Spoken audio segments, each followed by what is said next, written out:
ब्लाइटेड ovum क्या होता है? ब्लाइटेड ओवम क्यों होता है और कहीं ये दोबारा तो नहीं हो सकता? देखिए, ब्लाइटेड ओवम का मतलब होता है एनएम्ब्रियोनिक प्रेगनेंसी। एनएम्ब्रियोनिक मतलब प्रेगनेंसी है, तो इस केस में प्रेगनेंसी आई तो है लेकिन उसके अंदर एम्ब्रियो नहीं बना। Hello everyone, I am doctor Nikita Banerjee. मैं एक स्त्री रोग विशेषज्ञ हूँ, एक फर्टिलिटी एक्सपर्ट।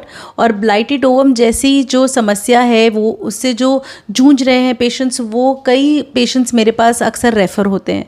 और मैं समझ सकती हूँ कि पेशेंट्स को इस टाइम पे इतना ख़राब लगता है क्योंकि उनको पता है उनकी अभी प्रेगनेंसी पॉजिटिव आई होती है, वो बहुत खुश होते हैं। अल्ट्रासाउंड कराने जाते हैं तो उनको बता दिया जाता है कि ये प्रेगनेंसी ना ठीक नहीं है और ये आगे ग्रो नहीं करेगी, और उसमें लिखा होता है ब्लाइटेड ओवम। अब ब्लाइटेड ओवम के अंदर क्या है, जैसे आपका नॉर्मल जो एम्ब्रियो बनता है, जो प्रेगनेंसी होती है, उसके अंदर क्या होता है, एक जेस्टेशनल सैक बनता है, उसी के अंदर आपके बेबी के पार्ट्स बनते हैं, एम्ब्रियो बनता है, और ये एम्ब्रियो आगे जाके बड़ा होके आपका बेबी में डेवलप हो जाता है। बट ब्लाइटेड ओवम में क्या होता है, प्रेगनेंसी तो पॉजिटिव होती है, सैक भी बनता है। सैक बेसिकली वो बर्तन है जिसके अंदर बेबी जो होता है ना वो ग्रो करता है। यूट्रस के अंदर एक पानी की थैली जैसी होती है, उसके अंदर बेबी ग्रो करता है। तो वो पानी की थैली तो बनती है लेकिन वो ना खाली होती है, उसके अंदर बेबी नहीं होता, बेबी के पार्ट्स नहीं होते।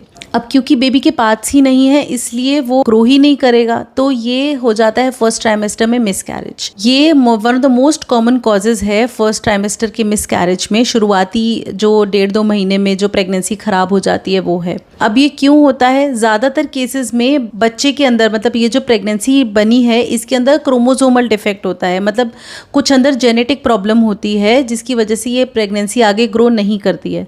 अब देखो, जो क्रोमोसोमल प्रॉब्लम होती है ना, उस पर किसी का कोई कंट्रोल नहीं है। तो अपने आप को ना ब्लेम नहीं करना है, कोसना नहीं है कि ज़्यादा मैंने एक्सरसाइज कर ली थी या मैंने रेस्ट नहीं किया इस वजह से हो गया, मैंने खाने पीने में ध्यान नहीं रखा इस वजह से हो गया। क्योंकि ब्लाइटेड ओवम मेजॉरिटी केसेस में क्रोमोसोमल एब्नॉर्मैलिटी से होता है जिसके ऊपर किसी का कंट्रोल नहीं है। जब एक एग स्पर्म से मिलता है, हेल्दी एग हेल्दी स्पर्म से मिलता है, तो वो एक हेल्दी एम्ब्रियो बनाता है।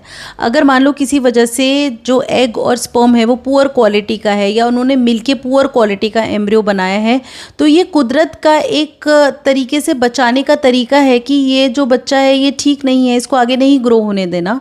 तो इसी तरह से वो आगे नहीं ग्रो हो पाता। इसके अंदर आपको सिम्टम्स तो सारे होते हैं प्रेगनेंसी के, किट में पॉजिटिव भी आता है, बीटा HCG भी बढ़ा हुआ होता है, आपको वॉमिटिंग जैसे सिम्टम्स भी होते हैं, बट कुछ टाइम बाद ये प्रेगनेंसी नहीं चलती। अब अक्सर लोग ये पूछते हैं कि मैम हम कोई मेडिसिन एक्स्ट्रा ले लें, आप कोई इंजेक्शन दे दो बेबी की ग्रोथ का, क्योंकि सबको ये समझ में आता है कि अच्छा इसमें ना बेबी ग्रो नहीं हुआ तो हो सकता है हमको इंजेक्शन ले बेबी ग्रो हो जाए, लेकिन इसके अंदर बेबी के पार्ट्स ही नहीं बने होते, ये प्रेगनेंसी ग्रो नहीं हो सकती। इसके अंदर अगर आप मेडिसिन वगैरह नहीं लेते तो ज़्यादातर केसेस में ये अपने आप क्लियर हो जाती है, कुछ केसेस में मेडिसिन के द्वारा इसको क्लियर करना पड़ता है। अब लोग पूछते हैं कि क्या ये चीज़ दोबारा होती है? मेजॉरिटी केसेस में ब्लाइटेड ओवम जो होता है वो दोबारा नहीं होता। चांस की बात है, बाय चांस वो जो एग और स्पर्म था वो अच्छा नहीं था और उसने अच्छा एम्ब्रियो नहीं बनाया, लेकिन ये रिपीट हो इसकी चांसेस कम हैं। कुछ केसेस के अंदर ये जो ब्लाइटेड ओवम है इसके जो जब ये मिसकैरेज हो रहा होता है तो वो जो टुकड़े निकलते हैं ना, उसको आप टेस्टिंग के लिए भेज सकते हो देखने के लिए कि कहीं कोई क्रोमोसोमल डिफेक्ट तो नहीं है। बट अगर क्रोमोसोमल डिफेक्ट होता भी है तो चांसेस हैं कि ये जो डिफेक्ट है ये स्पोरैडिक है, मतलब एक बार को हो गया, ये दोबारा नहीं होगा। जो ब्लाइटेड ओवम के चांसेस हैं वो किसी भी क्रोमोसोमल डिफेक्ट के चांस की तरह एज के साथ बढ़ जाते हैं। तो अगर आपका ज़्यादा एज हो जाती है तो उसके अंदर आपके ब्लाइटेड ओवम होने के या फर्स्ट ट्राइमेस्टर में मिसकैरेज होने के चांसेस ज़्यादा बढ़ जाते हैं। अब आप ये देखो कि 40% फर्स्ट टाइम पे जो प्रेग्नेंट होती हैं फीमेल्स, उसमें 40% प्रेगनेंसीज में मिसकैरेज हो जाता है। बात ये कि ज़्यादातर लोगों को पता ही नहीं चलता कि मिसकैरेज हो गया, उनको लगता है हम पीरियड का वेट कर रहे थे, अच्छा पीरियड नहीं आया, 1 हफ्ते बाद आ गया, 10 दिन बाद आ गया, थोड़ा लेट होके आया है। एक्चुअली वो पीरियड आके चला गया होता है और उसमें ब्लाइटेड ओवम होता है।